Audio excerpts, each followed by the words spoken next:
Magandang araw po sa inyong lahat mga kababayan at welcome back dito po sa PNR. At ito nga mga kababayan, tinapos sa Junta Verosa, wala nang hustisya sa Pinas. Yan mga kababayan, patungkol po riyan ang ating alamin at bibigyan ng komento ngayong araw na ito. Pero bago pong lahat, kung bago ka pa lang at di pa po nakapag-subscribe sa ating munting channel, please don't forget to subscribe at palike na rin po ng video ito. Maraming salamat po at ito na nga, simulan na po natin to.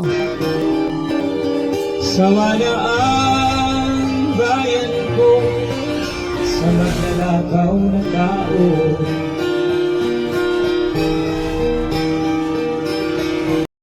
So yan mga kababayan, bago po natin muling i-play ang video ito, pasadahan po muna natin ang mga nagtitrending na mga balita dito po sa mundo ng social media. At unahin na nga po natin itong si Hontiveros. Nako, ito mga kababayan ha. Sabi po dito sa post ni Kifi Chu, noong 2022 mga kababayan, ha, si Risa Hontiveros po ay nag-file ng bill to decriminalize libel. Ibig sabihin mga kababayan, ha, hindi na gagawing krimen ang libel mga kababayan. Ha? Yan po ang prinsipyo noon ni Senator Risa Hontiveros. Pero ngayong 2025, mga kababayan, Risa Hontiveros files libel complaint against Michael Murillo and all the bloggers. She says spread his video, no? Yan mga kababayan, no? So, ano ang ibig sabihin nito? Pag ikaw ang tinatamaan, kahit prinsipyo mo na i-decriminalize yung libel, pag ikaw pala ang tinamaan ng issue, no, ay okay lang sa'yo. So nagbago na ba ang inyong pananaw sa bill na to decriminalize libel, Senator Risa Hontiveros? No? Mukhang bumaliktad ka na sa sarili mong prinsipyo. Di ba? Sa sarili mong ipinapasang bill, no, na to decriminalize libel. So talagang wala to mga kababayan, no. Ang nakikita ko ngayon dito kay Senator Risa Hontiveros, natataranta na po natataranta na po sa Senator Risa Hontiveros dahil nga po dito kay alias Rene na bumaliktad na bilang kanyang witness against Duterte and Kibuloy. Yan mga kababayan. Ano po ang inyong masasabi dyan? Ito pong balita mga kababayan, no? Hontiveros kinasuhan ng cyber libel, si alias Rene. Di ba? Yung bill niya na to decriminalize libel, ngayon, okay na siya sa libel. Kasi siya po ang tinatamaan di ba? So sinasabi niya doon sa kanyang live ito na it is part of freedom of expression, no? It is part of the freedom of expression or speech. Pero ngayon, siya na ito, siya na itong gumagamit ng cyber libel against Rene, mga kababayan. All right? Di ba? Walang prinsipyo ito, mga kababayan. Nagsampa ng opisyal na reklamo si Senador Risa Hontiveros sa Office of the Director, National Bureau of Investigation Office sa Philinvest, Cyber Zone Bay, Diosdado Macapagal Boulevard, Pasay City, no? Upang hilingin ang tulong ng ahensya sa pag-iimbestiga sa mga personalidad na responsable sa viral video ng dating saksi na sa Senado na si Michael Murillo. Ngayon mga kababayan, no? Paano mo mapapatunayan na nagsisinungaling itong di ba? Si Michael Murillo. Siya po ang tumistigo doon. Siya ang nakakaalam kung ano talaga ang totoo. Di ba? Di ba? Sa nasabing video, gumawa ng maling pahayag. Sino ang magsasabi ng tama o mali? Ikaw ba? Siyempre hindi ikaw si Risa Hontiveros. Korte po ang magsasabi kung ito ba ay tama base sa ebidensya. Base sa ebidensya. Senator Risa Hontiveros. Gumawa ng maling pahayag si Murillo laban kay Hontiveros at sa investigasyon sa Senado. Sa mga krimen na may kaugnayan kay Apollo Kibuloy at labis na isinuwalat ang mga pagkakakilanlan ng iba pang saksi at ilang kawani ng Senado. Bakit naman ganun? Ibig sabihin, totoo po yung kanyang sinasabi kasi, di ba, kilala niya kung sino-sino yung iba pang saksi. So, ayaw pala ni Senator Risa Hontiveros na malaman yung totoong pagkakakilanlan ng iba pang saksi. Tama ba, mga kaubayan? Sa isang investigasyon, dapat lahat totoo ang sinasabi. Di ba? Sa isang investigasyon, dapat totoo ang lahat. Maging mga pangalan, no? Maging kung sino man yung mga saksi, testigo ninyo, dapat totoo yan kung totoong investigasyon ang ginagawa ninyo. Kasi mahirap naman mga kaubayan, no? May mga testigo na nakatakip ang muka, naka-shades pa para hindi makita ang mata.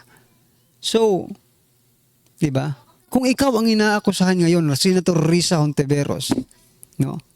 Hindi ka ba magagalit, hindi ka ba magagalit doon sa mga saksi na idinidiin ka sa isang kasalanan na hindi mo man lang makita ang kanilang mga pagmumuka? Ngayong nagpakita ng mukha si alias Rene, nagagalit ka? Hindi ba mas dapat natin paniwalaan si alias Rene sapagkat hindi na po nakatakip ang kanyang mukha, hindi na po siya naka-shades mga kababayan, hindi na po siya naka-jacket, di ba? I mean, doon sa halos walang makita sa kanilang mga pagmumuka, di ba? Ano po ang inyong masasabi diyan mga kababayan? Dito po kay Senator Risa Hontiveros sa kanyang paninindigan na dapat sa isang investigasyon ay hindi pala dapat isiwalat ang pagkakakilanlan ng mga saksi or witness. Diba? Napakalaki namang question mark nito. Ngayon ito, si alias Rene, hindi po nakatakip ang mukha, nagagalit ka rin. Diba? Anyway, ano pong inyong masasabi dyan mga karibyo natin? I-comment nyo na lang. At eto naman, pasadahan po natin itong si Conte. Sabi po dito ni Attorney Cristina Conte, Assistant to Counsel ICC, suportado po namin ang pagbabalik ng Pilipinas sa ICC at dagdag na kooperasyon sa korte, lalo na meron pa po tayong kaso na nakabinbin dyan ngayon. Ang tingin nga namin dito, uhaw ang tao sa hustisya at tinitingnan nila ang International Court na nagbibigay ng hustisya na maaaring hindi nila natagpuan sa Pilipinas o hindi nila maabot dito. Ito, malaking sampal po ito mga kababayan sa ating justice system. Dapat dito kaya Attorney Conte madisbar po ito kasi hindi po siya naniniwala, no? Na may hustisya sa Pilipinas at kailangan pa natin ng ibang bansa to commit justice. Di ba? Yun pong ibig sabihin niya dito eh. Ibig magsabihin pag nagkasala dito sa Pilipinas kailangan pumunta na sa ICC. I-bypass na natin ang justice system natin, ganun ba? Attorney Cristina Conte. Malamang sa malamang, suportado talaga ninyo to. Kayo ang number one eh. Kayo po ang number one na against sa Duterte. Yung grupo ninyo, di ba? Sabi niya dito, tinitingnan nila ang International Court na nagbibigay ng hustisya. Bakit? Wala bang hustisya sa Pilipinas? Yun nga eh. Ito ang masakit sa part ng mga Duterte, no? Hindi po dito nilitis si former President Duterte, no? Hindi man lang ipinakita sa sambayan ng Pilipino kung talaga bang may sala or wala si President Duterte sa mata ng ating hustisya. Hindi sa mata ng dayuhang hustisya, mga kababayan. Di ba? Yun ang masakit sa part ng mga supporters and sa Duterte, mga kababayan. Kaya itong statement na ito, Ha? Pwede bang madisbar? Nagtatanong po tayo mga kababayan. Pwede bang madisbar ito si Conte? Ha? Anyway, eto mga kababayan, pasadahan din po natin ito. Sabi po dito ni Attorney Rowena Guanzon, huwag niyo ako pinag-a-apply ng ombudsman dahil kung ibigay nila sa akin yan para silang kumuha ng bato na ipinukpok sa ulo nila, di lahat sila nakasuhan. Nako. Yan, pinag-a-apply pa itong si Attorney Rowena Guanzon. Pero I think Attorney Rowena Guanzon, kahit po mag-apply ka, hindi ka pa rin tatanggapin ni President Bongbong Marcos Jr. Sapagkat alam niyo na, isa ka po sa nag-criticize sa administrasyong ito. But I still understand, no, yung point dito ni Attorney Rowena Guanzon, no? Kasi marami po Sabi niya, lahat sila nakakasuhan, di ba? Ibig sabihin, this administration ay punong-puno ng kababalaghan. Yan mga kababayan. Ano? Alright, ano pong inyong opinion dyan mga kababayan? I-comment nyo na lang at eto, pasadahan po natin ito ha. Manila Bulletin Business. BSP flags growing dollar deficit for Philippines. Yan mga kababayan. Malaki na po ang kakulangan ng Pilipinas. Mula po sa 3 billion deficit in the first quarter, no? Mayroon pa pong balance of payment is projected to more than double at 6.3 billion. In the second quarter of the year. Nako, ang laki-laki pa nito, no?